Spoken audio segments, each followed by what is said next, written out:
نن ورځ د زموږ د برش جالبه خاطرې څه ویم چې یو نفر روغی ښه مې ویني دا یې چې په چي لګیا دی دا د چي سهار دی دا د یو بل موټر ودرېدو وایي چې کیر کوري نه ویله نه کوې دا هغه لکه چې داسې امریکا ته یې لګیا یا روسیا ته لګیا خو دا کیر کور دی وسړي هر ملک احساس خو باید سره وي نو دا شی خو نه دی چې زه پردیو خلکو ته لګیا یم دی وطن کور دی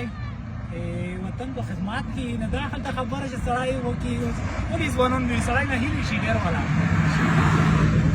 او که چېرته د پیسې خبره وای دلته به تو څه خپله راشودلی وای چې څومره رش دی دا چې پیسې دغه کور که نه ورکوی کېږي خدای روزي کور دی نو څه کتا شو هغه دوه ملګري سره دي یو افغان صاحب قیوم ورسره دی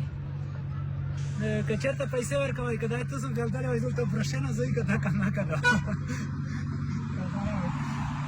دا هم داسې خبرې دي والا سړی ډېر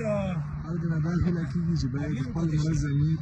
هغه ویښ کړي خپل احساسات ژوندي کړي وطن د پوره کور وکړي